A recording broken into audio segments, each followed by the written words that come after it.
Sesungguhnya cahaya dari Tuhan itu apabila masuk ke dalam hati seseorang, maka luaslah hati seseorang itu dan lapanglah hati seseorang itu.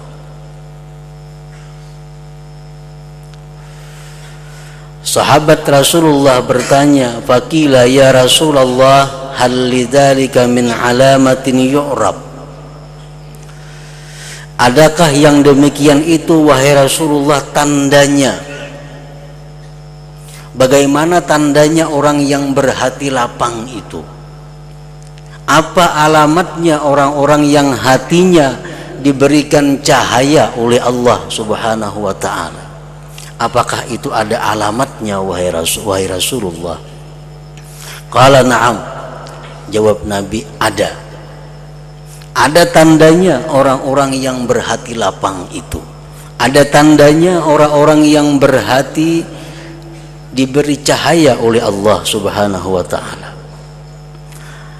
Yang pertama tandanya, kata Rasulullah, at-tajafi an daril ghurur. Yang kedua, wal inabatu ila daril khulud. Yang ketiga, wal isti'dadu lil mauti qabla nuzulil maut. Pertama tandanya orang yang hatinya itu bercahaya, at-tajafi anil ghurur, yaitu merenggang dari negeri tipu daya ini.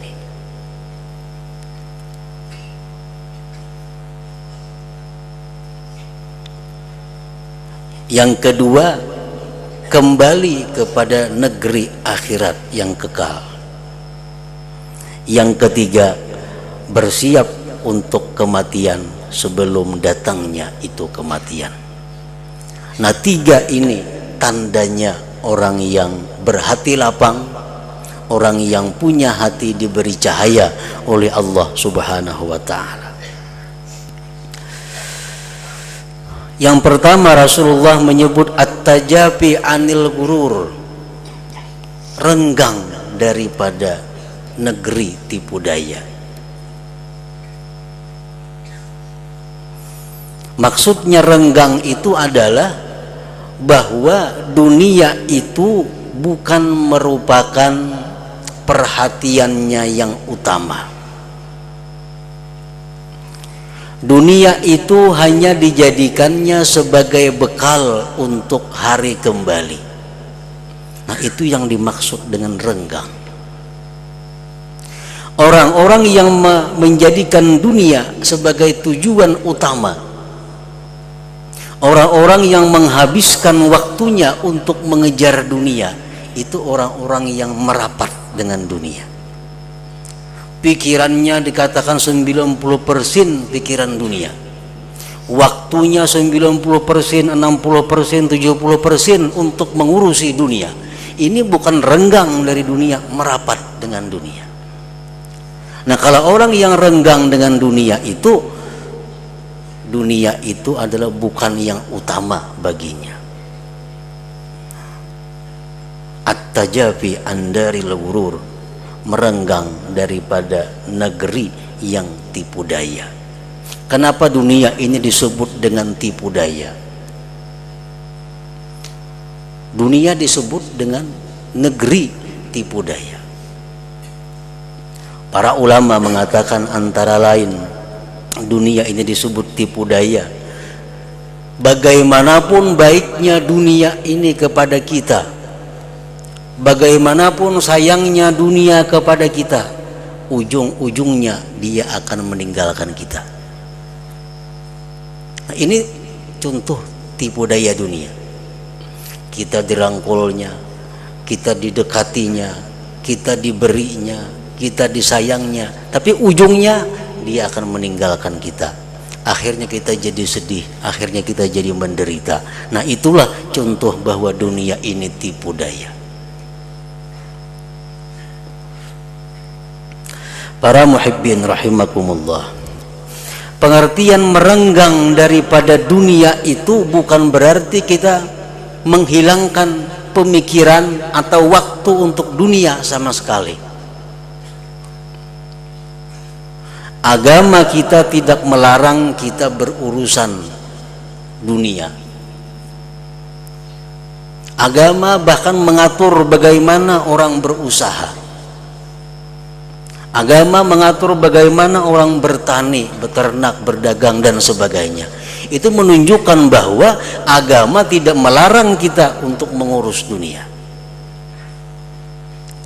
Namun jangan sampai dalam hal mengurus dunia itu kita disebut orang yang rapat dengan dunia, orang yang akrab dengan dunia. Karena rapatnya kita dengan dunia, akrabnya kita dengan dunia, sehingga menyita banyak perhatian kita, menyita banyak waktu kita, itu menunjukkan hati kita sempit, hati kita tidak ada cahaya dari Allah Subhanahu wa ta'ala. Para muhibbin rahimakumullah, silahkan kita berusaha dunia, apapun usaha kita, tapi para ulama mengingatkan jangan lupa 3 hal.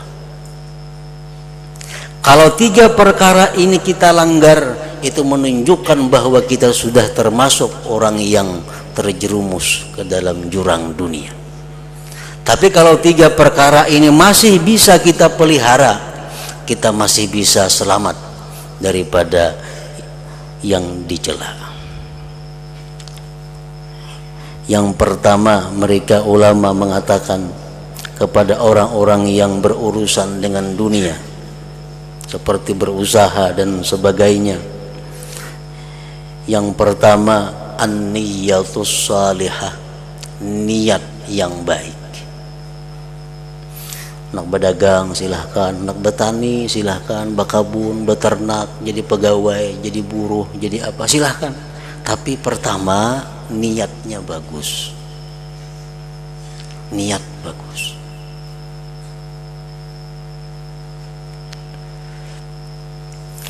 Rasulullah sallallahu alaihi wasallam bersabda, "Man talabad dunya halalan isti'fafan anil mas'alah wa sa'yan ala ahlihi wa ta'attufan ala jarihi ba'athahu Allah yawmal qiyamah wa wajhuhu kal qamari lailatal badar wa man talaba ad-dunya halalan mukathiran mufakhiran mura'iya laqiya Allah ta'ala yawmal qiyamah wa huwa alaihi ghadban."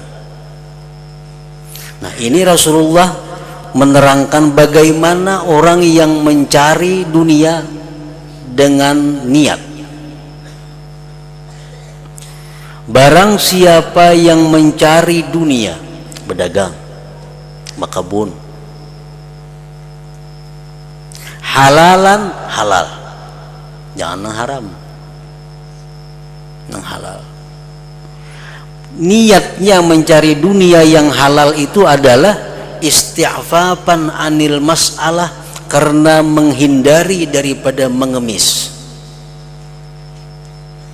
mengusahakan untuk keluarganya dan membantu tetangga-tetangga yang memerlukannya. Nah, kalau kita berusaha dengan niat seperti itu, ba'asahullah yaumal qiyamah wa wajhuhu kal kamar lailatal badar, Allah bangkit nanti di hari kiamat, wajahnya seperti bulan purnama. Nah, ini berdagangnya kan jadi masalah. Niat kita mulai turun rumah, hendak usaha itu apa garang tujuan kita. Dan barang siapa yang mencari dunia yang halal, tapi tujuannya, niatnya untuk memperbanyak harta, untuk bermegah-megah, untuk bearai, nanti dia di hari kiamat bertemu Allah, Allah marah kepadanya. Nah, ini contoh orang yang mencari dunia tapi niatnya kada baik. Padahal dagangannya sama, yang dijualnya sama, cuman saya punya niatnya bagus, kayaknya hari kiamat bercahaya wajah seperti bulan pertama, bulan purnama. Nang saya kung ini niatnya kada baik, Allah marah.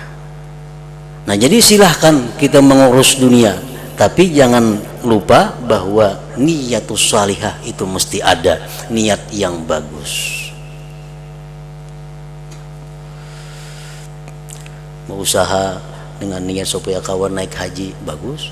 Berusaha dengan niat supaya kawan umrah, bagus. Dengan niat berusaha dapat keuntungan, saya membantu tetangga, membantu ini sebagainya. Nah itu niat yang bagus. Yang kedua, bagi orang-orang yang berurusan dengan dunia, yang mesti dijaga adalah wifaqus syariah, mensesuaikan syariat. Berdagang sudah diatur oleh agama, bagaimana cara berdagang yang sah, bagaimana cara berdagang yang tidak sah, bagaimana cara berusaha yang diridai Allah, bagaimana cara usaha yang dimurkai Allah. Untuk menyiwakan apa, silahkan jadi tukang siwa, tapi sesuai dengan syariah.